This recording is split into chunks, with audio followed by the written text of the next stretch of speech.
কি বলেন? আমরা যদি প্রেসিডেন্টের কাছের লোক হই, প্রধানমন্ত্রীর যদি কাছের লোক হই, যদি আমরা জানি যে পিএম আমাকে ভালোবাসে, প্রেসিডেন্ট আমাকে ভালোবাসে, কেমন লাগবে? ভাল লাগবে। আর যদি আমরা এটা জানতে পারি যে রব্বে কারিম আল্লাহ রব্বুল ইজ্জা ওয়াল জালাল তিনি আমাকে ভালোবাসেন, কেমন লাগবে আমাদের? এই ভালোবাসাকে আমরা বলে বুঝাতে পারবো?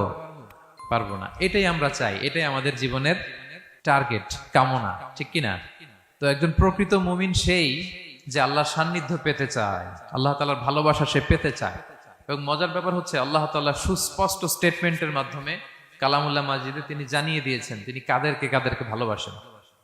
আজকের এই আলোচনায় আমরা সেটাই জানার চেষ্টা করব যে বিশেষ কিছু গুণে গুণান্বিত ব্যক্তি আছে যারা এই সৌভাগ্যের অধিকারী, যাদেরকে আল্লাহ তাআলা ভালোবাসেন বলে তিনি কোরআনে জানিয়েছেন।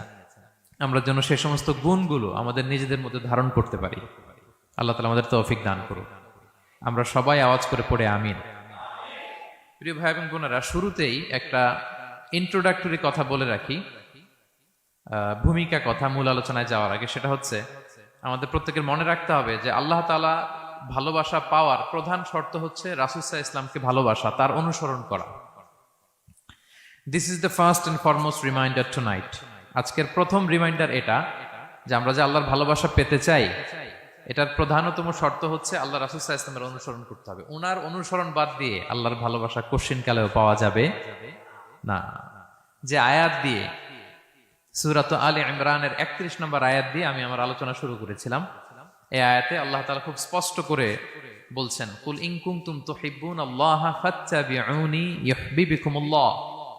হে নবী, আপনি বলে দিন যে ওহে আমার উম্মতেরা, যদি তোমরা আল্লাহকে ভালোবাসতে চাও তাহলে ফাত্তাবিউনি, আমি নবীর অনুসরণ করো, তাহলে ইউহিব্বুকুমুল্লাহ, আল্লাহ তাআলা স্বয়ং তোমাদেরকে ভালোবাসতে শুরু করে দিবেন। বিশ্বনবীর ভালোবাসা ছাড়া, বিশ্বনবীকে অনুসরণ করা ছাড়া আল্লাহর ভালোবাসা কোশ্চিনকালেও পাওয়া যাবে। কাজী নজরুল ইসলাম খুব চমৎকার করে ওনার কবিতায় লিখেছেন, আল্লাহকে যে পাইতে চায় হাজরাতের অনুসরণে, আরশ কুরসি লৌহ কালাম না চাইতে পেয়েছে সে, রসুল নামের রশি ধরে যেতে হবে খোদার ঘরে, নদী তরঙ্গে যে পড়েছে ভাই দরিয়াতে সে আপনি মেশে, হাজরাতের অনুসরণে আরশ কুরসি লৌহ কালাম না চাইতে পেয়েছে সে। সুবহানাল্লাহ পড়েন। রাসূল সাল্লাল্লাহু আলাইহি ওয়াসাল্লামের অনুসরণের মধ্য দিয়ে আল্লাহ তাআলার ভালোবাসাটা অর্জন করতে হবে। এর বাইরে যে আল্লাহ তাআলার ভালোবাসা কোশ্চিনকালেও পাওয়া যাবে না। এবং রাসূল সাল্লাল্লাহু আলাইহি ওয়াসাল্লাম ঠিক যতটুকু করেছেন ঠিক অতটুকুই করতে হবে, এর চেয়ে বেশি করা যাবে না। রাসূল সাল্লাল্লাহু আলাইহি ওয়াসাল্লামের চাইতে কি বেশি মুত্তাকি হওয়া সম্ভব? সবাই বলেন নাই। রাসূল সাল্লাল্লাহু আলাইহি ওয়াসাল্লামের চাইতে বেশি বুজুর্গ হওয়া সম্ভব? ওনার চাইতে বেশি আল্লাহওয়ালা হওয়া সম্ভব? ওনার চাইতে বেশি আল্লাহ তাআলার কাছে প্রিয় ব্যক্তিত্ব হওয়া সম্ভব না, কোশ্চিনকালেও না, অসম্ভব। রাসূল সাল্লাল্লাহু আলাইহি ওয়াসাল্লামের সময়কালে কিছু সাহাবারা রাসূল সাল্লাল্লাহু আলাইহি ওয়াসাল্লামের স্ত্রীদের কাছে জানতে চেয়েছিল যে উম্মুল মুমিনিন, আপনারা বলুন যে রাসূল সাল্লাল্লাহু আলাইহি ওয়াসাল্লামের আমল কেমন ছিল? আমরা তো মসজিদে দেখি, বাইরে দেখি, ঘরে ওনার আমল কেমন আমাদের জানতে বড্ড মনে চায়। তো রাসূল সাল্লাল্লাহু আলাইহি ওয়াসাল্লামের স্ত্রীরা বললেন যে উনি এমন এমন আমল করেন, এইভাবে নফল রোজা রাখেন, শেষ রাতে তাহাজ্জুদ পড়েন, এইভাবে তাসবিহ পড়েন, কোরআন তেলাওয়াত করেন, জিকির করেন। তো হাদিসে এসেছে যে কাআন্নাহুম তাকাল্লুহা, তাদের কাছে এটা কেমন যেন কম মনে হইল। তারা একটা বড় এক্সপেকটেশন নিয়ে আসছিল, মানে বিশাল একটা, রাসূল সাল্লাল্লাহু আলাইহি ওয়াসাল্লাম সব নবীদের নবী, না জানে কি আমল করে ঘরের ভিতরে। কিন্তু যখন রাসূল সাল্লাল্লাহু আলাইহি ওয়াসাল্লাম স্ত্রীদের কাছে শুনলো এই আমল তিনি করেন ঘরের ভিতরে, ওনারা হতাশ। হায় রে, ভাবছিলাম এত এত আমল করে, এই মাত্র এরকম আমল করে, এগুলো তো আমরাও করি। কাআন্নাহুম তাকাল্লুহা, হাদিসে এসেছে ওনাদের কাছে এটা খুব কম মনে হইলো।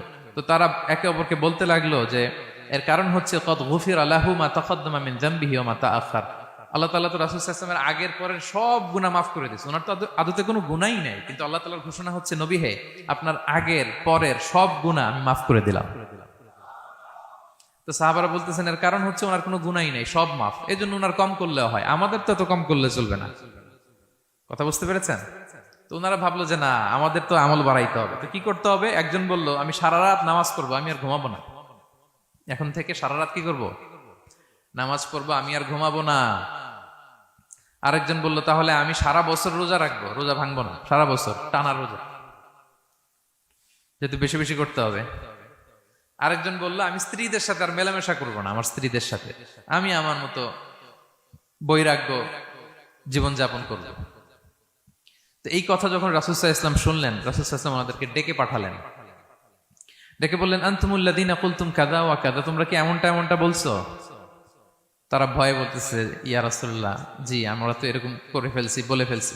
তখন রাসূল সাল্লাল্লাহু আলাইহি ওয়াসাল্লাম বললেন, ওয়াল্লাহি ইন্নী লা আখশাকুম লিল্লাহি ওয়া আতকাকুম লাহু, আল্লাহর শপথ করে বলছি, আমি তোমাদের মধ্য থেকে আল্লাহকে সবচেয়ে বেশি ভয় পাই। আমি সবচেয়ে বড় মুত্তাকি, আমার চেয়ে বেশি কেউ আল্লাহকে ভয় পেতে পারে না। তা আমি সবচেয়ে বড় মুত্তাকি, আমি সবচেয়ে বেশি আল্লাহর প্রিয় ভাজন, আমি আল্লাহর সবচেয়ে বেশি ভয় পাই। এরপরেও আমি রাতে ঘুমাই, আবার নামাজও পড়ি। সোম বৃহস্পতিবারে রোজা রাখি, বাকি দিনগুলোতে আমি খাই। আমার তো 11 জন স্ত্রী, আমি সবার সাথে মেলামেশা করি। কই স্ত্রী মেলামেশায়, রোজা রাখা না রাখায়, রাতে ঘুম এবং তাহাজ্জুদ, এই যে ব্যালেন্স করে যে আমি জীবন পরিচালনা করি, এতে আমার মুত্তাকি হইতে তো কোনো সমস্যা হয় নাই। আমি শ্রেষ্ঠ নবীর এই মর্যাদা অক্ষুণ্ণ রাখতে তো আমার সমস্যা হয়নি, তো তোমাদের সমস্যা কোথায়? তখন তিনি একটা অসাধারণ উক্তি করেছিলেন। তিনি বলেছিলেন, ফামান রাগিবা আন সুন্নতি ফালাইসা মিন্নি, যে আমার সুন্নতকে অবজ্ঞা করে, মানে আমার যে পন্থা এটা অনুসরণ না করে অন্য কিছু যে করতে চায়, ফালাইসা মিন্নি, সে আমার দলভুক্ত নয়। আল্লাহু আকবার! কি ভারসাম্যবোধ, কি ব্যালেন্সড লাইফস্টাইল, কি পরিমিতি বোধ তিনি আমাদের শিখিয়েছেন। তাহলে বোঝা গেল, সারা রাত ইবাদত করলেই ওইটা শ্রেষ্ঠ ইবাদত হয় না। কারণ রাসূল সাল্লাল্লাহু আলাইহি ওয়াসাল্লাম ঘুমাতেন, আবার ইবাদত করতেন, স্ত্রীদের সাথে মিলতেন, সামাজিক কাজ করতেন, মাঝে মাঝে নফল রোজা রাখতেন, মাঝে মাঝে অনেকদিন রাখতেন না। This is balance, this is Islam. এবং এর চেয়ে শ্রেষ্ঠ ইসলাম আর হতে পারে না। তার মানে বোঝা গেল, রাসূল সাল্লাল্লাহু আলাইহি ওয়াসাল্লামের চাইতে যদি এক কাঠি বেশি বোঝেন আপনি, এটা ইসলাম হবে? এটা হবে বাড়াবাড়ি, ঠিক কি না? রাসূল সাল্লাল্লাহু আলাইহি ওয়াসাল্লাম যেমনটি করেছেন, ঠিক তেমনটি করার নাম ইসলাম। এবং এভাবেই আল্লাহ তাআলার ভালোবাসা পাওয়া সম্ভব, এছাড়া পাওয়া সম্ভব। তাহলে মূল আলোচনায় যাওয়ার আগে এটা হচ্ছে ইন্ট্রোডাক্টরি পয়েন্ট 1, যে আল্লাহ তাআলার ভালোবাসা পাওয়ার 1 নাম্বার শর্ত হচ্ছে রাসূল সাল্লাল্লাহু আলাইহি ওয়াসাল্লামের অনুসরণ। তার চেয়ে যদি বেশি ইবাদত করেন, ওইটা ইসলাম নয়। তার চেয়ে বেশি বুজুর্গি দেখাইতে গেলে ওইটা বুজুর্গি নয়। তিনি যেমন যেমন করেছেন, ঠিক তেমন তেমন করার নামই ইসলাম, এবং সেটার মাধ্যমে আল্লাহ তাআলার ভালোবাসা পাওয়া সম্ভব। এই পয়েন্টটা বুঝছেন না সবাই? আচ্ছা, ইন্ট্রোডাক্টরি পয়েন্টের 2 নাম্বার কথা হচ্ছে, আমরা কি করে বুঝবো যে আল্লাহ তাআলা আমাদের ভালোবাসেন? কিভাবে বুঝবো যে তিনি আমাদেরকে পছন্দ করেন, ভালোবাসেন? এটা বোঝার কিছু সিস্টেম আছে। 1 নম্বর সিস্টেম হচ্ছে, আপনি জাস্ট দেখুন যে আপনি নিজেকে কোন কাজে ব্যস্ত রেখেছেন। আপনি আপনাকে কোন কাজে ব্যস্ত রেখেছেন, আপনার লাইফস্টাইলের দিকে তাকান, লুক অ্যাট ইউর লাইফস্টাইল, আপনি নিজেই বুঝে যাবেন। আপনি যদি দেখেন যে না, আপনার ভালো ভালো কাজে আপনার ব্যস্ততা, আপনার এঙ্গেজমেন্ট ভালো লোকদের সাথে, আপনার সার্কেলটা ভেরি গুড সার্কেল, ভালো কাজে আপনার মন টানে, আপনি ভালো কাজ করেন, যদি আপনার কার্যক্রম এরকম হয়, তাহলে বুঝে নেবেন আল্লাহ তাআলা আপনাদেরকে ভালোবাসেন। আলহামদুলিল্লাহ। আর যদি দেখেন না, যত আকাম কুকাম আছে, ওইটার সবার আগে আপনি, যেই কাজে আল্লাহর ক্রোধ আসে, আল্লাহ রাগ হয়ে যান, যেই কাজ ইসলামে করার নিষেধ, যেটাতে তার অসন্তুষ্টি, ওই কাজে আপনার এঙ্গেজমেন্ট, ইনভলভমেন্ট, আপনার সার্কেল গুলাও এরকম, তাহলে বুঝে নিবেন আল্লাহ ভালোবাসা, এই মহা সৌভাগ্য আপনার কপালে জোটে নাই। তাহলে এটা হচ্ছে একটা সিস্টেম। আল্লাহ আপনাকে ভালোবাসেন কিনা এভাবে বুঝবেন যে আপনি নিজেকে কোন কাজে ব্যস্ত রেখেছেন, একটু দেখুন, আপনি মিলাতে পারবেন। 2 নাম্বার পদ্ধতি হচ্ছে এটা বোঝার যে তিনি আমাকে ভালোবাসেন কিনা, সেটা হচ্ছে পৃথিবীবাসী আপনাকে ভালোবাসে কিনা, এটা একটু দেখেন। এই পৃথিবীর ভালো মানুষগুলোর কাছে আপনার একটা গ্রহণযোগ্যতা আছে কিনা, এটা দেখেন। এটা দেখলে আপনি বুঝতে পারবেন। সহিহ মুসলিমের একটা ছোট্ট হাদিস শেয়ার করি। রাসূল সাল্লাল্লাহু আলাইহি ওয়াসাল্লাম বলেছেন যে, ইন্নাল্লাহা ইযা আহাব্বা আবদান দাআ জিবরিল ফাকালা ইন্নী উহিব্বু ফুলানান ফাআহিব্বা। আল্লাহ তাআলা যখন কোনো বান্দাকে ভালোবাসে, তখন তিনি জিবরাইলকে ডেকে বলেন, হে জিবরাইল, আমি আমার এই বান্দাকে ভালোবাসি, তুমিও তারে ভালোবাসো। ফায়ুহিব্বুহু জিবরিল, জিবরিল আলাইহিস সালাম তারে ভালোবাসতে শুরু করে। শুধু এখানেই না, সুম্মা ইউনাদি ফিস সামা, তারপরে তিনি আকাশে একটা অ্যানাউন্সমেন্ট করেন। ফায়াকুল, তিনি বলেন যে ইন্নাল্লাহা ইউহিব্বু ফুলানান ফাহিব্বুহু, ও আকাশবাসীরা, ও ফেরেশতারা, আল্লাহ তাআলা তার এই বান্দাকে ভালোবাসে, তোমরা সবাই তার ভালোবাসো। তখন ফায়ুহিব্বুহু আহলুস সামা, গোটা আকাশবাসী তারে ভালোবাসতে শুরু করে, মানে ফেরেশতারা। তো আল্লাহ তাআলা এবং সকল ফেরেশতারা যখন তাকে ভালোবাসতে শুরু করে, রাসূল সাল্লাল্লাহু আলাইহি ওয়াসাল্লাম বললেন সুম্মা ইউদাউ লাহুল কবুলু ফিল আরদ, তখন পৃথিবীতে তার গ্রহণযোগ্যতা বাড়িয়ে দেওয়া হয়, তার অ্যাকসেপ্টেন্স বাড়িয়ে দেওয়া হয়, সবার কাছে তার একটা গ্রহণযোগ্যতা আছে, সবাই তাকে ভালোবাসে। এটা হচ্ছে একটা পদ্ধতি যে আল্লাহ তাআলা আপনাকে ভালোবাসে কিনা আপনি নিজেই বুঝবেন, যে পৃথিবীবাসী আপনাকে ভালোবাসে কিনা, আপনার কলিগরা আপনাকে ভালোবাসে কিনা, আপনার বন্ধুরা আপনাকে ভালোবাসে কিনা, আপনার নেইবররা আপনাকে ভালোবাসে কিনা, পৃথিবীর ভালো মানুষগুলোর কাছে আপনার গ্রহণযোগ্যতা আছে কিনা। যদি থাকে, বুঝবেন আল্লাহ তাআলা আপনাকে ভালোবাসেন, ঠিক কিনা? আল্লাহ তাআলা আমাদেরকে যেন ওই কাতারে শামিল করেন, আমরা পড়ি আমিন। তাহলে আলোচনার টপিক, আল্লাহ তাআলা যাদেরকে ভালোবাসেন। শুরুতে আমরা জানলাম ভালোবাসার পদ্ধতি হচ্ছে, প্রক্রিয়া হচ্ছে একটাই, রাসূল সাল্লাল্লাহু আলাইহি ওয়াসাল্লামের পুঙ্খানু অনুসরণ, তার চেয়ে বেশিও না কমও না, হুবহু অনুসরণ, ঠিক কিনা? 2 নম্বরে জানলাম কি করে বুঝবো, নিজের দিকে তাকান, আপনি কি করেন, what's your activity, what's your engagement, নিজেই বুঝবেন। আর দেখেন যে আশেপাশের মানুষ আপনার ব্যাপারে কি বলে। পৃথিবীবাসী যদি আপনারে পছন্দ করে, তার মানে আল্লাহ তাআলাও আপনারে পছন্দ করে। সবাই বুঝতে পেরেছেন? আচ্ছা, এবার সরাসরি কোরআনে চলে যাই, মূল টপিক বিশ্লেষণে। আল্লাহ তাআলা অনেক শ্রেণীর ব্যক্তিকে ভালোবাসেন বলে তিনি ঘোষণা করেছেন। তিনি বলেছেন যে আমি তাদেরকে ভালোবাসি। এর মধ্যে 1 নাম্বার হচ্ছে আল মুহসিনুন। একটু আমার সাথে সাথে বলেন, আল মুহসিনুন।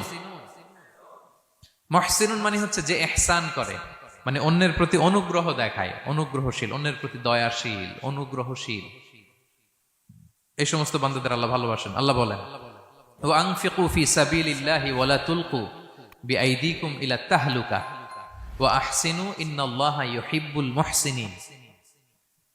তিনি বলেন যে তোমরা আল্লাহর রাস্তায় দান করো আর নিজেরা নিজেদেরকে ধ্বংসের মুখে ঠেলে দিও না, আর তোমরা ইহসান করো অন্যের প্রতি, কারণ ইন্নাল্লাহা ইউহিব্বুল মুহসিনিন, আল্লাহ তাআলা মুহসিনিনদের ভালোবাসেন, মানে যারা অন্যের প্রতি অনুগ্রহ দেখায়, অন্যের প্রতি দয়া পরবশ, তাদেরকে আল্লাহ ভালোবাসেন। সুবহানাল্লাহি ওয়া বিহামদিহি। তাহলে পেয়ে গেলাম, মিলায় নেন যে অন্যের প্রতি সফট কর্নার, অন্যের প্রতি দয়া, অনুকম্পা, হেল্পিং হ্যান্ড, হেল্প করার মানসিকতা, অন্যের দুঃখে কাদা, এই মাইন্ডসেট, এই মেন্টালিটি আমাদের আছে কিনা একটু মিলিয়ে নেন। না থাকলে রিমাইন্ডার হিসেবে নেন যে আমরাও যেন মুহসিনুনদের কাতারে শামিল হতে পারি। ইহসান এটা অনেক বড় তবকার একটা আমল। ইবাদতেও ইহসান লাগবে, ইবাদতের বাইরে সামাজিক কর্মকাণ্ড, রাষ্ট্রীয় কর্মকাণ্ড, সব কাজে আল্লাহ তাআলা এই ইহসানকে আবশ্যক করেছেন। অনুগ্রহ, অন্যদের প্রতি অনুগ্রহশীল হওয়া। ইবাদতে ইহসানটা কেমন? সাইয়েদনা জিবরিল আলাইহিস সালাম রাসূল সাল্লাল্লাহু আলাইহি ওয়াসাল্লামকে জিজ্ঞেস করেছিলেন যে ইয়া রাসূলুল্লাহ ফাখবিরনি আনিল ইহসান, ইহসান আবার কি, আমাকে একটু বলেন। তো ইবাদতে ইহসানটা কেমন? রাসূল সাল্লাল্লাহু আলাইহি ওয়াসাল্লাম বললেন যে ইহসান হচ্ছে আন তা'বুদাল্লাহা কাআন্নাকা তারাহু ফাইন লাম তাকুন তারাহু ফাইন্নাহু ইয়ারাক। তুমি এমন ভাবে ইবাদত করবে, তুমি ভাববে যে তুমি আল্লাহকে দেখছো, তুমি আল্লাহকে দেখে দেখে ইবাদত করতেছো, এরকম ভাবো না একটু? আর এটা ভাবতে যদি কষ্ট হয়, অন্তত এতটুকু তো ভাবো যে আল্লাহ তোমায় দেখছেন। এতটুকু ভাবা যাবে না? আমরা যখন নামাজ পড়ি, আমাদের প্রত্যেকটা সালাতের মুহূর্তে আমাদের এটা ভাবতে হবে যে আল্লাহ তাআলা কিন্তু আমাকে দেখছেন। এই যে আমি ফিস ফিস করে সুবহানা রাব্বিয়াল আলা পড়ি, সুবহানা রাব্বিয়াল আযীম পড়ি, আমি তাসবিহ পড়ি, আমার রুকু সেজদা সবকিছু আমার আল্লাহ দেখছেন। এই সেন্স, এই অনুভূতি যদি আপনার মধ্যে থাকে, এটাই হচ্ছে ইবাদতের ইহসান।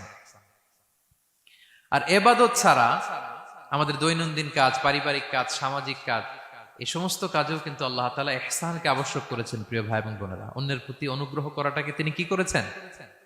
আবশ্যক করেছেন। একটা ছোট্ট হাদিস শুনি। হাদিসে রাসূল সাল্লাল্লাহু আলাইহি ওয়াসাল্লাম ইরশাদ করছেন যে ইন্নাল্লাহা তাবারাকা ওয়া তাআলা কাতাবাল ইহসানা আলা কুল্লি শাই। আল্লাহ তাআলা সবকিছুর উপর ইহসানকে আবশ্যক করেছেন, সবকিছুর উপর।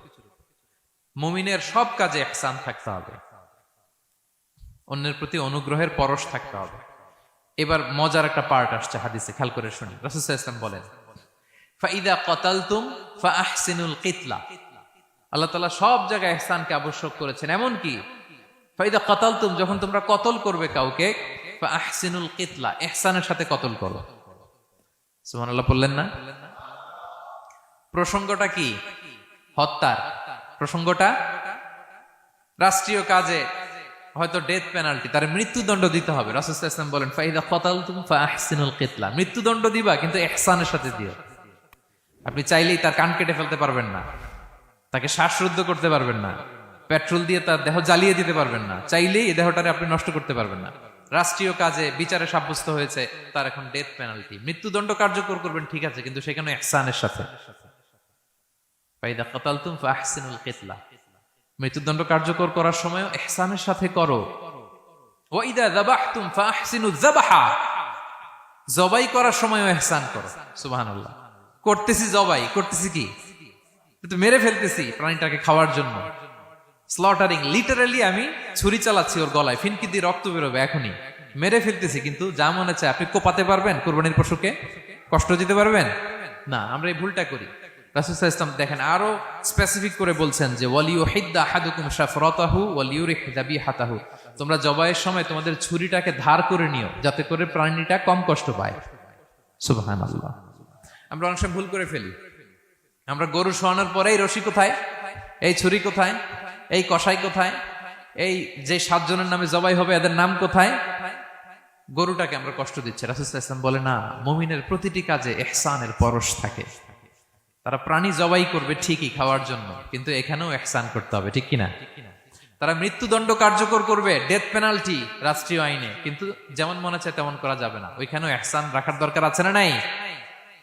প্রিয় ভাইয়েরা, এই ইহসানকে যারা মেনটেন করে জীবনের সব কাজে, আল্লাহ তাদেরকে বড্ড ভালোবাসে, বড্ড পছন্দ করে। সো আমরা যেন সবাই সবার প্রতি ইহসান করি।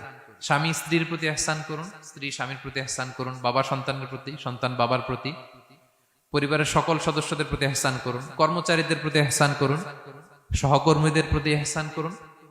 মুমিন জীবনের প্রতিটি কাজে ইহসানের পরশ থাকবে, কারণ ইন্নাল্লাহা ইউহিব্বুল মুহসিনিন, আল্লাহ তাআলা মুহসিনদের, যারা অন্যদের প্রতি অনুগ্রহ দেখায় তাদেরকে বড্ড ভালোবাসেন।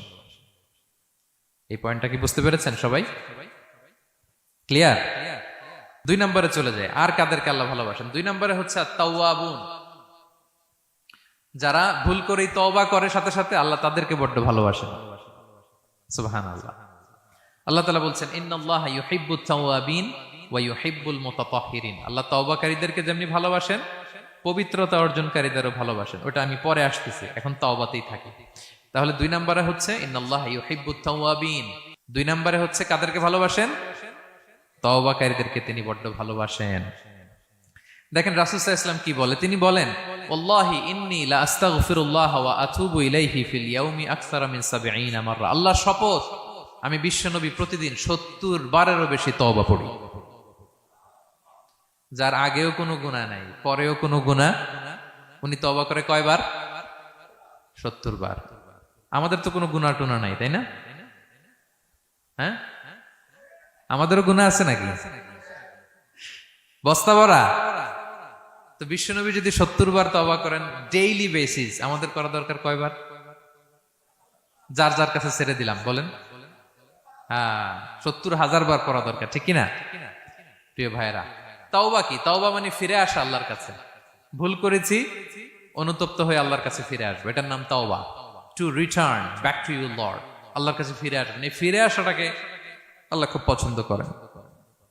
এখানেই শয়তান আর আমাদের মধ্যে পার্থক্য। শয়তান ভুল করে করছি তো করছে, ওইটার মধ্যেই সে অটল অবিচল, ক্ষমা আর চাইনি। কিন্তু আমরা সকালে ভুল করে দুপুরে মাফ চাই, দুপুরে করে রাতে মাফ চাই, আজকে ভুল করে কালকে মাফ চাই, ঠিক কিনা?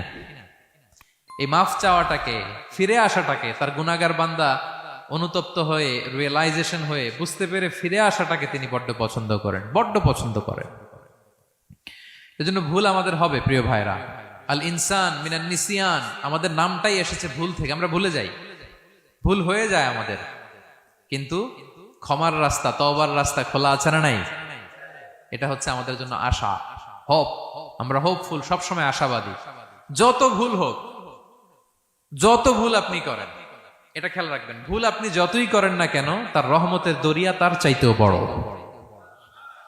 তার ক্ষমার মহাসাগর তার চাইতেও বিস্তৃত, যত ভুল আপনি করেন না কেন। এজন্য আল্লাহ তাআলা বলেন ইয়া আইয়ুহাল্লাযীনা আমানু তুবু ইলাল্লাহি তাওবাতান নাসুহা, ওহে বিশ্বাসীরা একনিষ্ঠভাবে তওবা করো, ফিরে আসো আমার দিকে। ফাফিররু ইলাল্লাহ 24/7। পৃথিবীর কোনো দরজা 24 ঘন্টা খোলা থাকে না। রাত 3টার দিকে যদি আপনি উঠে জায়নামাজটা বিছিয়ে যে ভুলটা করছেন ওটা স্মরণ করে চোখের পানি ছেড়ে মাফ চান, ক্ষমা করবেন না তিনি? হ্যাঁ, ক্ষমা দেওয়ার জন্য তিনি বসে আছেন। সেজন্য ভুল হইলে আমরা পড়বো আস্তাগফিরুল্লাহ। কি পড়বো? পড়েন আস্তাগফিরুল্লাহ রাব্বি মিন কুল্লি যামবি ওয়া আতুবু ইলাইহি। পড়েন আস্তাগফিরুল্লাহাল্লাযী লা ইলাহা ইল্লা হুয়াল হাইয়ুল কাইয়্যুম ওয়া আতুবু ইলাইহি। এটা পড়ে আল্লাহর কাছে ফিরে আসবেন, অনুতপ্ত হবেন। আল্লাহ ভুল করে ফেলেছে, আল্লাহ তুমি ক্ষমা করো, আল্লাহ তুমি ক্ষমা করো, আল্লাহ আমরা ভুল করে ফেলেছি। ভুল সবাই করে, কে না করে?